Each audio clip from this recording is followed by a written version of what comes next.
জামায়াতে ইসলামকে সেদিন দিল, এবার আসবে না, এরা বসবে না, এরা বসতে চাইবে না। যে 26-এ যে নির্বাচনের কথা আপনি বলছেন, এটা আসন বন্টনের নির্বাচন, যেটাকে আপনি অন্যভাবে বলতে পারেন নির্বাচন নয়, প্রহসন। আসন ভাগাভাগি অলরেডি ফাইনালাইজের পর্যায়ে চলে গেছে, চূড়ান্তের পর্যায়ে। জামায়াতে ইসলামকে 80 আসন অলরেডি দেওয়ার জন্যে হাতে পায়ে ধরে বসে আছে। 80 আসন, 80, যেটাকে ইংরেজিতে বলা হয় 80 সিটস। আর চিলড্রেন পার্টি, যেটা ন্যাশনাল চিলড্রেন পার্টি, তাদেরকে 8টা সিট এখনো পর্যন্ত কনফার্ম করে রেখেছে। আর বিএনপিও চাইছে মেজরিটি তারা পাওয়ার নিতে। তবে আবার বলে রাখছি, যিনি ক্ষমতায় আসুন, জামায়াতে ইসলাম তারা হবে ওয়াচ ডগ। এই ওয়াচ ডগ বলতে অনেকে হয়তো বুঝবে না যে ক্ষমতার পেছনে যে মুগুর যে হাতে থাকা, এই মুগুরধারী হবে জামায়াতে ইসলাম।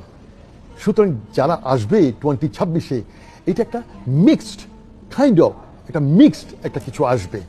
আর আমি আগেও বলেছিলাম জামায়াতে ইসলামকে যদি মেজরিটি দিয়েও এবার ক্ষমতায় বসানো হয়, Jamaat-e Islam is too smart, very smart. Jamaat-e ইসলামকে সেদিন দিল, এবার আসবে না, এরা বসবে না, এরা বসতে চাইবে না।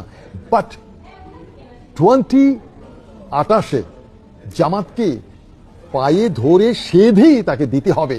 কারণ এই যে ট্রানজিশনাল পিরিয়ড, এই যে 2026 এবং 2028, এই 2 বছরের যে মাঝখানে যে ট্রানজিশন, যে সরকার আসবে, সেই সরকার তার কাঁধে কিছু কলঙ্ক, কিছু দায়ভার, কিছু ব্যর্থতা নিয়েই তারা বিদায় হবে।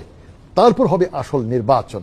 আর এই ট্রানজিশন পিরিয়ড গতবারও হয়েছে, সেই 1980s-এ, আপনারা অনেকেই জানেন। 86 থেকে 88, আবার বিএনপির সময় একবার দেখেছেন 1996 তো 6 মাসের জন্য একবার এসেছিল। এইভাবে কিন্তু খণ্ড সময়ের জন্য কিন্তু অতীতেও বিভিন্ন দল ক্ষমতায় এসেছিল। আর আপনি জাতীয় পার্টির কথা বলছিলেন, জাতীয় হেজড়া পার্টি, সেই গোলাম, আমি বলবো এ হলো দাদাদের চাটুকার, নির্লজ্জ একটা বেহায়া। প্রেসিডেন্ট এরশাদের কিছু নৈতিকতা ছিল, যদিও বেশিরভাগ ছিল তার বিশ্ব বেহায়া।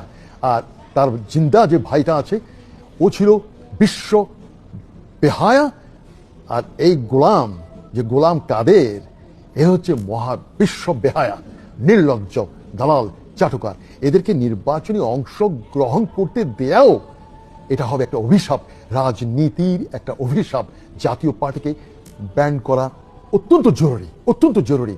কারণ এই রাজনীতিকে আর কলঙ্কিত হতে দেওয়া যায় না। প্রকাশ্য দিবালোকে এই গোলাম দিল্লি থেকে এসে কি বলেছিল মনে আছে? দাদারা বলুক, আমি কিছু বলবো না, ভাসুরের নাম আমি নিতে পারবো না, ভাসুর যদি মনে কষ্ট নেয়, ভাসুরের নাম মুখে নেওয়া যাবে না। এই সেই গোলাম কাদের, হেজড়া কাদের কখনো আর রাজনীতিতে আসা উচিত না।